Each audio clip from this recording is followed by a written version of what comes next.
What's going on, YouTube? Ledger here once again, and it's time to talk about the future. I wanted to talk about Natlan coming up.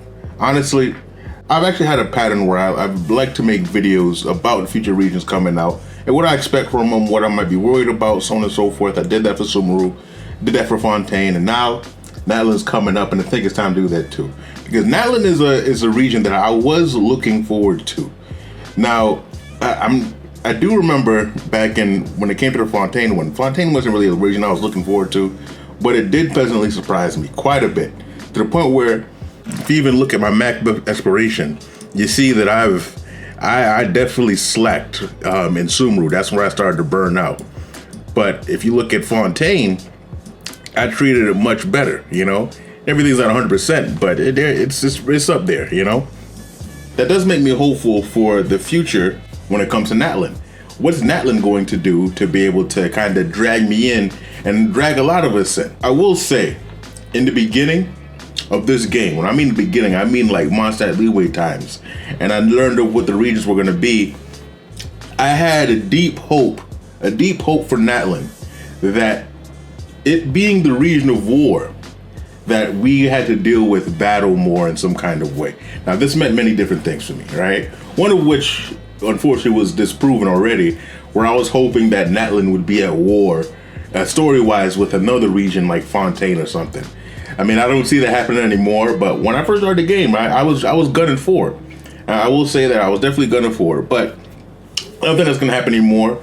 But I still do have high hopes that with it being a combat-focused region, you know, with the God of War, that we're going to be getting combat-focused things. Now, my hopes for that is somewhat low because I've been puffing all kinds of copium that we'll get some kind of Genshin endgame for a long time. But my ear has been to the streets, guys. My ear has been to the streets. And maybe it ain't so much copium anymore, you know? Maybe it's not so much copium anymore. Mind you, I don't know everything that's being said. I don't know all the leaks and everything like that, because my attention, of course, is often on Star Rail. But I just got enough tidbits to make me think that maybe I might be able to scratch that itch. That is definitely something that I am hoping for when it comes to Natlan. Just us being able to satisfy combat in some certain ways. Because in my video where I explained that I was worried about Fontaine, turns out Fontaine ended up being the nation of power creep, honestly. Because one of the main things I worry about Fontaine is like, what new battle mechanics are they going to add that's going to keep things spicy? Because in Azuma, basically, even though Electro was already an element, we didn't get any Electro characters outside of like Fischl and Beidou until Inazuma came. And then Sumeru came and introduced an entire new element, which was Dendro, which was huge, which gave us a whole bunch of stuff to do. And then Fontaine was coming in, and to me, all it seemed it was doing was adding underwater swimming, which was not enough. What they ended up doing was and also I was scared of the new OSHA and Numa mechanic, because I thought it was going to be some type of like, you know, way to try and give you FOMO to try and get the new characters and stuff. But that ended up not being the case, which is a good thing. But what they ended up doing was they added power creep. They added power creep left and right when it came to Fontaine, and almost every character did something. Arlecchino came for Hu Tao's neck. You know, I don't know if she kind of took the crown, but Hu Tao was still up there. I'd say they're pretty even there. But once Arlecchino gets some more teammates that are dedicated to her, then it's going to be a tough one. You had Nuvolette, who beat the life out of Ayato, you know. You had Risley, who's giving Ayaka a run for her money, you know. You got Navia, who beat up Ito and Eula at the same time, you know. Power crept to both of them in one go, you know. Fontaine used power creep like no tomorrow. Now, I'm gonna be real. I do hope Natlan continues the trend of power creep. I do hope so, because power creep isn't a bad thing. It does make things interesting. It's exciting to try and get your older characters to stay on par with these newer, more powerful characters, especially if some of those new characters are supports.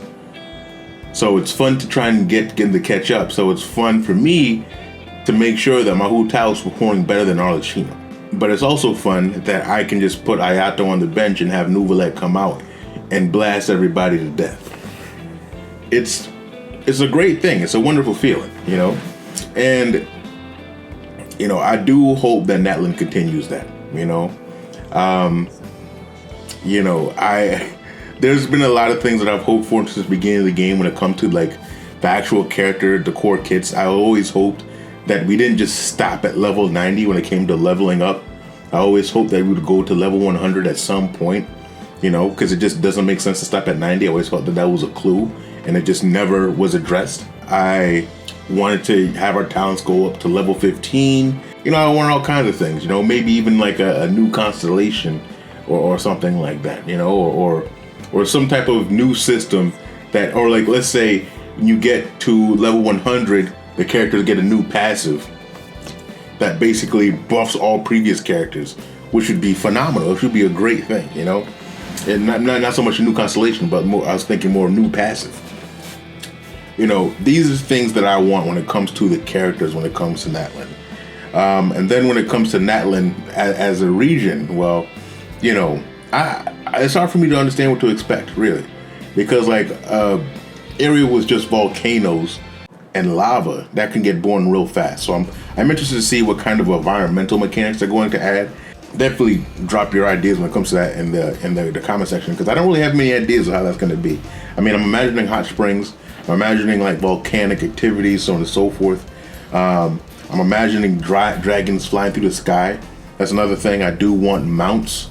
Granted, that's something I've always looked at as copium too. But right now we have the perfect opportunity. We have the perfect opportunity to add mounts to the game to where we can fly dragons. Like, if we get introduced to a land of dragons and we can't ride on a dragon's back, which is like one of the main things people want to do when it comes to dragons, then I don't know what Hoyoverse is doing over there. They need to figure this out. So I want to be riding dragons over in Natlan there. And also too, which is going to be controversial for people. I can't lie. It is going to be controversial for people, but when it comes to Natlan, I want to see some diversity with the cast. I want to see some diversity with the cast. I am sick and tired of I was one of the people who got frustrated when Sumeru came out and there was just like, you know, there was just no diversity. There was barely any diversity with the cast, you know. We got like Sino, Candace, and Dea when it comes to somewhat darker skin, but that's not dark skin either, you know. If we're going to be going to regions that reflect areas that have darker skinned people, and you don't put darker skinned people in there, I do think that is tone deaf. So I really hope they don't disappoint me when it comes to that. I know for a lot of people, they have their representation, they're happy, so they don't care, they care less.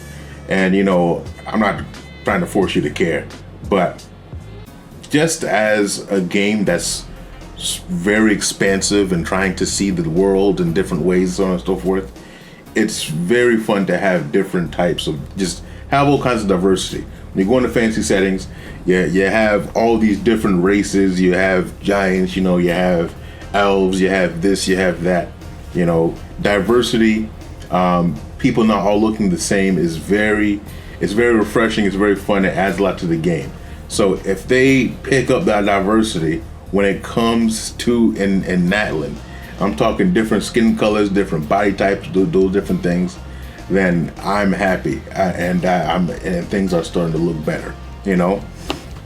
But you know, I what I want and what I expect are two different things. So I'll say that. But you know, I do think that they do plan on delivering when it comes to Natlan, because I do think that the Genshin team has seen what Star Rail is doing and how much people are liking Star Rail and how much they're getting to the good graces. So I think that they're going to kind of take from the other team there and see what they can add into Genshin and try and make it improve in certain ways. And I would love to see it. I would love to see it when it comes to how they run the game and how they handle things. So that would be great to see if that reflects in Natlan much more. But let me know what you guys think. This is a free, open discussion on what we're looking forward to, what we expect in Natlan. No script or anything like that. I'm just kind of free balling off of this, just pure thoughts on what I want and what I expect. So, you know, I'm definitely open, of course, I'm definitely open for discussion in the comment section. So comment your thoughts down there. Like the video if you like the content I do give you, and of course, subscribe to the channel so you get more content like this. Without it here, legend out.